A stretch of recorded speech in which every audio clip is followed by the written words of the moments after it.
Hey, Joe. Hey. Wanted to run something by you. So in speaking with the team recently, we're finding that many of our clients are very concerned right now, or even scared to a certain point, that they just can't buy a house with home prices as high as they are, interest rates are up, et cetera. You know, what do you say? Yeah, I mean, it's definitely a concern that a lot of people have. We've been talking about this in team meetings. We're talking to our clients. Rates are at 6.5%, hovering right around 6.5%. A month ago, they were over 7%. Sure. But they've come down, and there's different things that hit the market, and it makes the rates fluctuate. And have prices gone up in the past 2 years? 100%. But something that's really interesting, if you look at the trend line from when the market crashed in 2008, had we not had the market crash, prices would pretty much be where they're at right now today. So if it would have just been, if it would have kept going up, today, where we're at right now, prices would be, that's where we'd be at price-wise. So when we really say prices have gone up so much, have they really gone up, or did we just basically get the equity back that we would have had that we lost in 2008, that makes 2009, 2010, right? So, and let's talk about interest rates, right? We're talking about interest rates being high at 6.5%, but if you're thinking about historically at 6.5%, and that interest rate is still low. Yeah, okay? I think we've just been spoiled over the last couple of years for 100%. Sure. 100%. You go from 3% rates to 6%. It's a sting, right? Absolutely. And so what we want to do as a team is come up with 5 things that can help you buy a house if you feel the prices are higher in today's market. Sure, Joe. So what you're telling me, what I'm thinking, I'm hearing here is that if my clients can make their finances work, I actually have a better chance of getting a home right now because I don't have the competition that we've had for the last couple of years. And there's some other things that homes are staying on the market longer. I've got more of an opportunity to negotiate terms, whether it be the price of the home or even some concessions that I can get to bring. Yeah, 100%. The number one thing right now, because we're seeing sellers negotiate more, is proposing a rate buy down. Okay. So if you're that person's agent, if you're that client's agent, you could go into the deal. Hey, this is a $400,000 purchase price. Sure. We want to ask for $10,000 towards seller concessions, so that way my client can buy their interest rate down to if let's say rates are at 6.5%. Gotcha. Maybe we buy it down to 6%, right? Which ultimately will lower your client's monthly mortgage payment.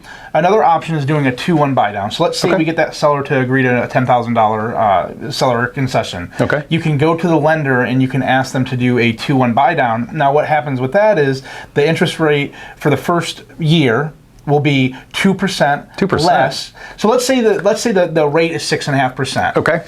The first year your interest rate is going to be 2% less. So you're going to be looking at 4.5% for that first year. Okay. Year 2, that interest rate is going to go to 5.5%, and in year 3, the rate's going to go to the actual rate of 6.5%. Okay. So for 2 years they're going to get a lower payment, and that was paid for by the seller because the seller paid for that. Right. So the buyer's not even paying for it. Yeah, the buyer's not going to pay for it. Awesome. Here's another cool thing. Let's just say interest rates were to go back down to 4%, and they locked in at 6.5%, but they're on the rate buy down, right? That people probably think, oh, well, that money is just going to go to waste because now I'm doing a refinance. What they don't realize is with the lenders that we use, that money that is there. So let's say you refinance and you let's say you get 6 months into this, and rates drop to 4%, and you're like, hey, I want to take advantage of a 4% rate. You refinance it. Any money that hasn't been used towards the monthly payments for the rate buy down actually goes towards your principal balance. That's awesome. Okay, that'd be so amazing. You're not losing that money as a buyer. No brainer. Yeah, 100%. Wow. So another thing that I'm seeing is a lot of folks right now are wanting to actually roll some additional money into their mortgage to take care of some major renovations. So my thought was maybe we put these on hold for a little bit, handle some things that we might be able to do ourselves. Paint, maybe flooring, maybe some more simple things around the house. Yeah, absolutely. I'll give you an example. We just purchased a house and we used every bit of the equity that was in our last house. We rolled it over to the next house for our down payment, closing costs, all that good stuff. So we didn't have that extra money to do all these repairs. However, we did have the money to buy the things that we needed, the paint, the lights, the things that we wanted to do, and we did it ourselves compared to having someone else do it. We put new toilets in, we painted, we put new flooring in. All that stuff we were able to do ourselves instead of having a company or contractor come out and do it, where we were able to save some money. So if you're handy and you're able to do that, I would definitely say put some sweat equity, maybe buy a house that's a little bit cheaper, put some sweat equity in it. I know you've done it in your house. I have. We've talked about this before. I have. So you put some sweat equity into it, and you save a little money on the contractor costs. Yeah, maybe lean on some family and friends here and there. 100%. Yeah. Yeah, so another thing that we came up with as a team was to revisit your must-have list, right? Okay. Like we always have a must-have list, and then we have, a wants list, Sure. right? Yeah, that makes so sense. we've got to revisit that must-have list. Maybe, you wanted to get into that certain neighborhood, but that neighborhood is going to be 400,000 compared to maybe a different neighborhood that's right outside of that neighborhood, and it might be 350, but that could help you on your monthly payment. Or say, maybe you wanted that 4-bedroom. Like, I need to have that 4-bedroom. But I could make a 3-bedroom work, right? Yeah. So we have to think about the going back, and if you really want to get into a house, but you don't want to spend that extra money, we've got to definitely go through our must-have list. Truly must-haves. Correct, exactly, 100%. Does that make sense? Yeah. Yeah. Yeah. Joe, another thing I was thinking for some of our clients is, they're concerned about their monthly payment. So something that could offset that is if they simply have a larger down payment, if that's available. And I know there's lots of things that come into play, but maybe they hold off a little bit to where they can save some money to have more of a down payment. 100%. And I think sometimes it's easier than people think, and it's just taking a look at our lifestyles. Is there something we can change that would help us out? Whether it's driving less, saving on that gas money. We know gas rates are up, but maybe some side hustles, as far as I know people do Uber. I know people work for Amazon. Some things we talk about with groceries, buying things in bulk, going to Sam's, going to Costco. There's a lot of different things that you can do to save more money each month. Create a budget and stick to that budget. Yeah. But there's definitely also side jobs that people can do. We had someone in our office that said he was making $25 an hour doing Uber Eats during certain hours. That's money that you can put into the bank above and beyond. A bigger down payment when you go to purchase a home. Another program that is a really, really great program is the Hometown Heroes here in the state of Florida. Okay. We have our in-house lender is actually able to do that program, and that program is for first responders. Okay, and that can be police officers, it can be firefighters, it can be nurses, doctors. There's actually a bunch of jobs. I want to say there was like 200 jobs. Yeah, it's up there. There's a lot of jobs that would actually qualify for the Hometown Heroes program, and that will give you up to 5% of the purchase price towards your down payment and closing costs. Wow. Right? So that's huge. You could get into a house, do an FHA mortgage or a conventional mortgage, and you could, use that money towards your down payment of that house to where you could get in that house. If you did it right, you could potentially get in the house with no money out of pocket. Wow, really. That's awesome. So if I was to do that, is that money going to be incorporated into my mortgage payment? Yeah, so it's not. It's a second mortgage that's on the house, and it's 0% interest. There's no payment that you make, so that 5% is not incorporated into your actual payment, which is fantastic. The only caveat is if you decide to sell the property, say you sell it 5 years from now. Sure.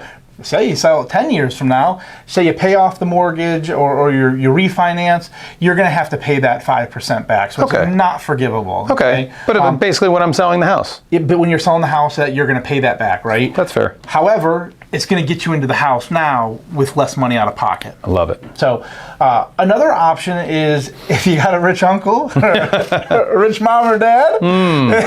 But the reality is I was talking to my uncle the other day, and he's talking about helping his kid with some down payment money on the house that he's going to purchase. He just graduated college, he's an engineer, and got a great job, and so mom and dad want to help him out with a little bit of money for a down payment so he can buy his first home. Okay. So gift funds from mom, dad, uncle, relative, you could do that. Okay. Right? So gift money would be okay. Gift money would be okay. All that right. could potentially, lower your monthly payment if you put more money down. Love it. So, yeah. All right. So Joe, another suggestion that I was thinking is, we talk about mortgage rates being up right now. So obviously, we can buy now and refinance. Yeah, and so definitely an option. And we're never going to be that team that's going to tell people to marry the house, date the rate, and you're going to be able to refinance. Because you just don't know. Wrong message. What happens if rates go to 9% and we're telling people that they're going to be able to refinance because rates are going to go down? We're not going to be part of that. And yet the reality is let's say you buy now, let's say you get a rate at 6% and rates do go to 8.5%. Well, you've done a good job because you've locked in that 6%. Oh, and by the way, you had less competition. That's right. We built that equity. So you're putting yourself in a better situation. Now what happens if rates go down, Mike? Oh, well, if rates go down, you're going to see lots of buyers jumping back in the market, house prices going back up. Yeah, but you're also going to be able to refinance that mortgage. Say you get locked in at 6 and rates go back down to 4. Now you've locked in your 4% rate and you're good to go. Yeah. So you've really got right now is that area in the market where if a 6% rate's not a bad rate. No, it's really not. Again, right? we're spoiled from the last couple of years. It's really not. So lock in that 6% rate or that 6.5% rate, and if rates go up, you did good. If rates go down, you did good. That's right. And you built some equity along the way. I got to think, it almost sounds like if you're planning to buy, now is the time. Yeah. Regardless of which way it's going to go in the future, it's going to be a better scenario than renting. Yeah. If you're in a place to buy right now, it's a really good spot to be for a buyer because there are some opportunities that you can take advantage of. There are some really good deals we're seeing our clients get. We've had several closings over the past month where people got a good amount of closing cost assistance where they were to walk into the house and not have to put that much down. So there's definitely some opportunities out there for people. Yeah, we're definitely able to negotiate, and it's definitely a win-win. Yeah, 100%, absolutely. All right, so we went over some really good strategies. What strategy is the right strategy for you? If you're thinking about buying in this market, please give one of our agents a call at 813-321-HOME. That is 813-321-HOME. Thank you. Take care.